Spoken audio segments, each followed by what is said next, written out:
guys. Awesome. Stand-up's, it's hard. It's a hard thing. Like, you don't sleep a lot, and you drink a lot. And like the last month, I think I've gotten maybe like 6 hours of sleep, and I've gained like 67 pounds, and like this is what my boobs look like after I gained a bunch of weight. You guys can just imagine like what was going on before I started doing stand-up. Like if you can just picture like a sheet of drywall with like Cookie Monster sitting on top. Actually, I think now it's probably closer to Cookie Monster because I have the googly eyes from my coke habit, I'm just kidding, I don't have a coke habit. Coke habits are for successful comics. Because that shit is expensive. Yeah, no, I'm not sleeping a lot, gaining a lot of weight, so I imagine this is what it's like to have kids. I don't actually know for sure. I will tell you, my mother, she's real thrilled because you guys are the closest thing she has to grandkids right now. But yeah, no, my mom and my dad, they still live in the hometown where I grew up. I grew up in a very small town, and where we grew up, because it was a small town, we didn't have a whole lot to do.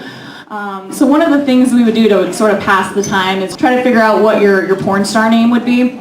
And the way we did it is we combined our middle names with the name of the street we grew up on. So my middle name's Marie, and I grew up on Yale Drive, so I was Marie Yale.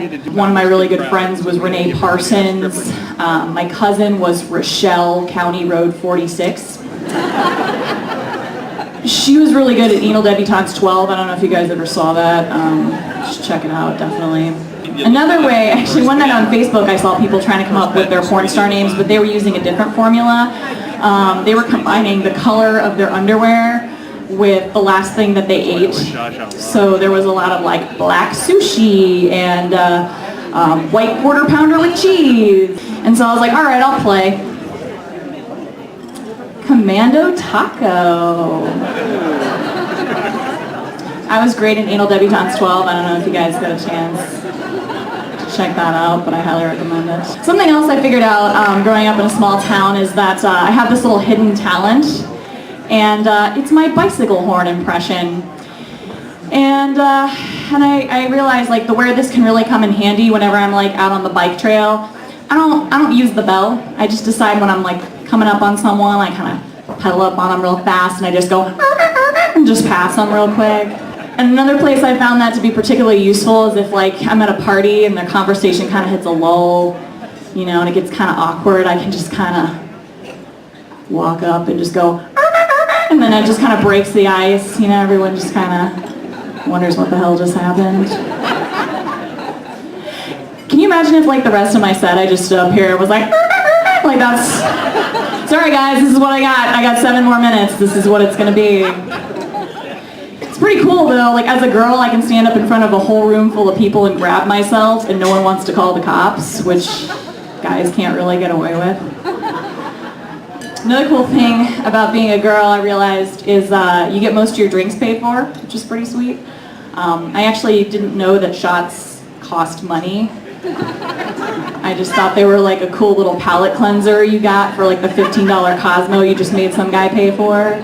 And it's cool as a woman too, like I can pretty much drink whatever I want, like if I drink, some kind of drink that ends in the word teeny, I'm one of the girls, but if I drink a beer, I'm one of the guys. And if a guy tries to drink some kind of like drink that's on fire with smoke coming out of it and fruit shooting out of it, his guys all start making fun of him and calling him homophobic slurs and making douchebag remarks. And you know how we have names for groups of things? Like we have like a group of birds is a flock, and like a group of lions is a pride. We need a name for a group of douchebags.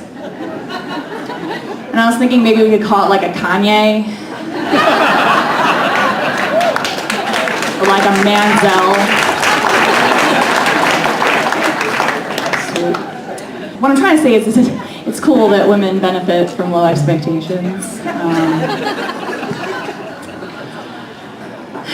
But it was especially nice to realize that I got divorced last year, and I started dating again for the first time in a really long time. And it was nice because I realized that when I go on dates, all I have to pretty much do is show up in,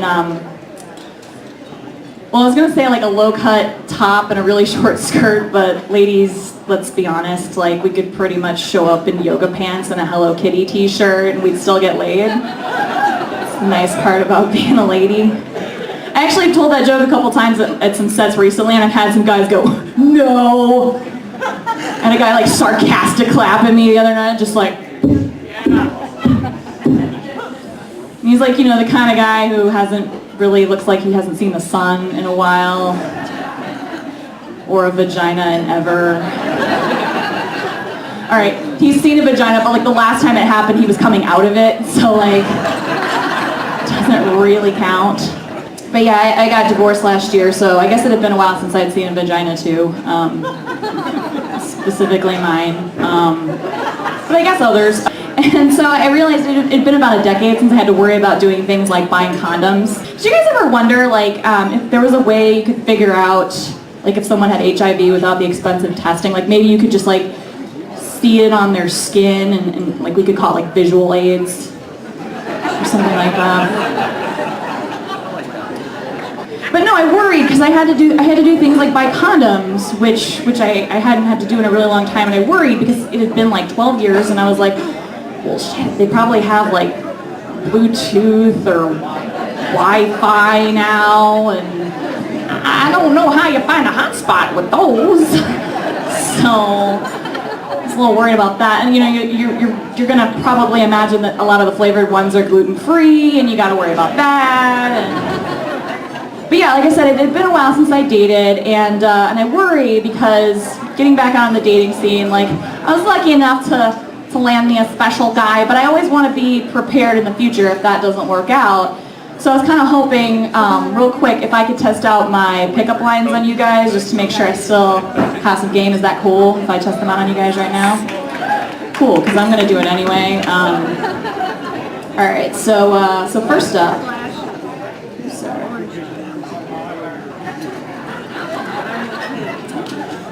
Is your ass the F5 key? Because it's refreshing.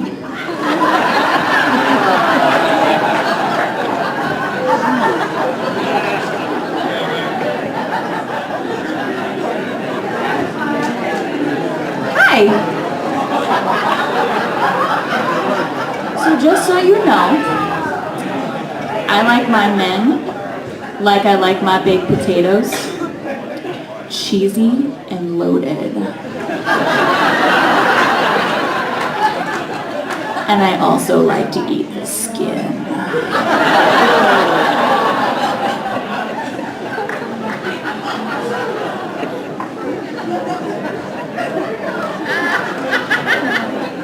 Hi.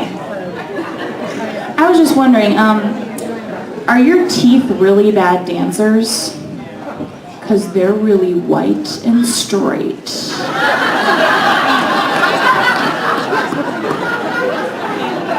All right, that's my time. Thank you very much, guys.